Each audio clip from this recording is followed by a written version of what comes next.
Viewers அனைவருக்கும் வணக்கம். இன்னைக்கு நம்ம எதை பத்தி பார்க்க போறோம்னா, ஒகிகோ என்ற பேய் பொம்மையை பத்தி பார்க்க போறோம்.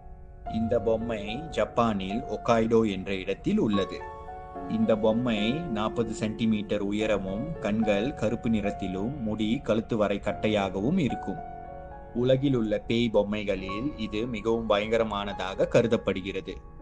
இது 1918ஆம் ஆண்டில் நடந்த உண்மை சம்பவமாகும்.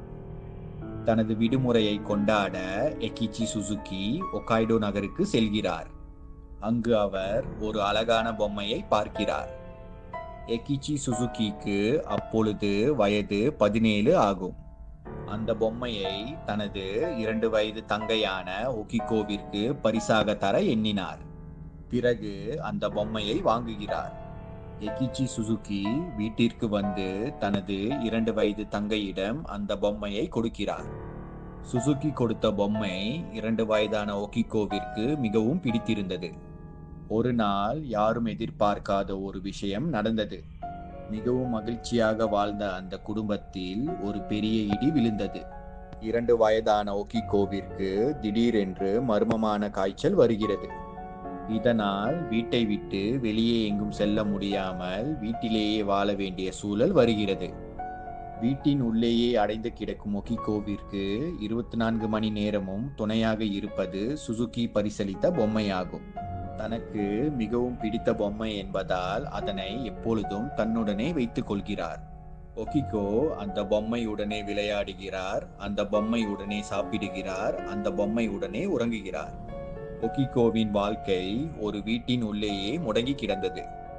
எப்படியாவது ஒகிகோவை அந்த மர்ம காய்ச்சலில் இருந்து காப்பாற்ற அவரது குடும்பத்தினர் முயற்சி செய்து வந்தனர். ஆனால் நாளுக்கு நாள் காய்ச்சலின் தாக்கம் அதிகமாக ஒகிகோ படுத்த படுக்கை ஆகிறார்.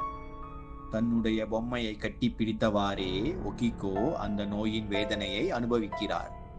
நோயின் காரணமாக கடைசியில் ஒகிகோ இறந்து போகிறார். இறந்த ஒகிகோவின் உடலுக்கு அவரது குடும்பத்தினர் இறுதி சடங்குகளை செய்து கொண்டு இருக்கிறார்கள். ஒவ்வொரு நாட்டிலும் இருப்பது போல ஜப்பானிலும் ஒரு பாரம்பரியம் இருக்கிறது. அதாவது ஒருவரின் வீட்டில் யாராவது இறந்தால் இறந்து போனவர்களுக்கு பிடித்தமான பொருட்கள் மற்றும் அவர்கள் பயன்படுத்திய பொருட்கள் அனைத்தையும் நெருப்பில் போட்டு எரித்து விடுவார்கள். அதே போல ஒகிகோவிற்கு பிடித்தமான பொருட்களை நெருப்பில் போட்டு எரிக்கிறார்கள். அனைத்து சடங்குகளை முடித்து வீடு திரும்பி பார்த்தபோது ஒகிகோவிற்கு சுசுகி வாங்கி கொடுத்த பொம்மை மட்டும் எரிக்க மறந்து விட்டனர் என்று தெரிய வருகிறது.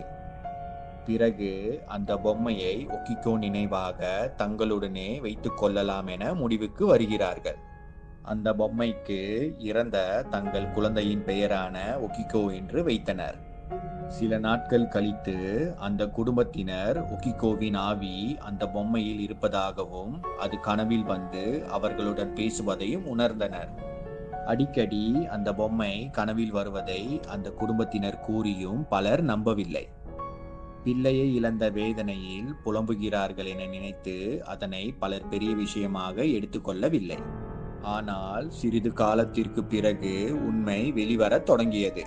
கழுத்து வரை இருந்த ஒகிகோ பொம்மையின் முடி யாரும் நம்ப முடியாத அளவிற்கு கால் முட்டி வரை வளர்ந்தது. இதனை பார்த்தவர்களுக்கு ஒரு வகையான பயம் உண்டானது.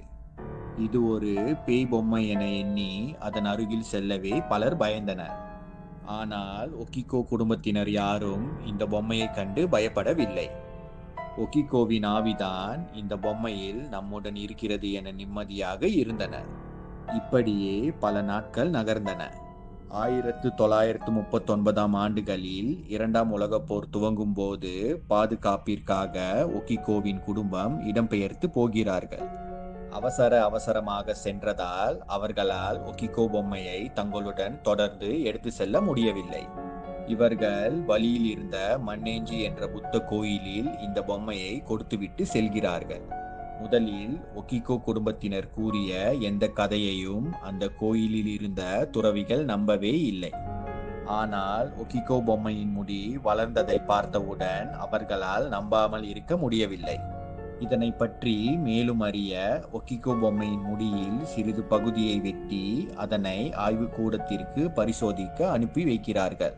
இது ஒரு சிறு பெண்ணுடைய முடி என்றும் நிச்சயமாக இது மனிதர்களின் முடி என்று ஆய்வின் முடிவு வந்தது. அதன் பிறகு அந்த துறவிகள் இது ஒரு அமானுஷ்ய பொம்மை என முழுமையாக நம்பினார்கள். அதோடு இந்த கதை முடியவில்லை. ஒகிகோவின் முடி எப்பொழுது எல்லாம் வளர்கிறதோ அப்பொழுது எல்லாம் ஒகிகோ அங்கு இருக்கின்ற துறவிகளின் கனவில் வந்து, என்னுடைய முடி அதிகமாக வளர்ந்து இருக்கிறது, அதனை வெட்டி விடுங்கள் என கேட்பாராம். இதனால் அந்த துறவிகள் தாங்கள் சவரம் செய்து கொள்ளும் போது ஒகிகோ பொம்மையின் முடியை சிறிதளவு வெட்டி விடுவார்களாம். ஒகிகோவின் முடி வளர வளர அந்த முடியை கழுத்து வரை அவர்கள் வெட்டி விடுவார்களாம். இன்றளவும் இந்த ஒகிகோ பொம்மை ஜப்பானில் மன்னேஞ்சி கோயிலில் இருக்கிறது. இந்த அமானுஷ்ய பொம்மையை பார்க்க உலகில் இருந்து பல சுற்றுலா பயணிகள் மன்னேஞ்சி கோயிலுக்கு வருகிறார்கள். பல சுற்றுலா பயணிகள் இந்த பொம்மை தங்களை பார்ப்பதாகவும் நகரும்போது கண்களை உருட்டி திரும்பி பார்ப்பதாகவும் கூறுகிறார்கள். இன்றும் சிலர் இந்த பொம்மையின் கை கால்கள் அசைவதை பார்த்து இருக்கிறார்கள் என கூறுகிறார்கள். எது எப்படி இருப்பினும் இன்றும் மர்மம் விலகாமல் ஒகிகோ பொம்மையின் முடி வளர்ந்து கொண்டே இருக்கிறது. இந்த வீடியோ ஒகிகோ என்ற பேய் பொம்மையை பத்தி சிறிய தகவல் உங்களுக்கு கொடுத்துருக்கோன்னு நம்புறேன். மீண்டும் அடுத்த வீடியோல உங்களை சந்திக்கிறேன். நன்றி, வணக்கம்.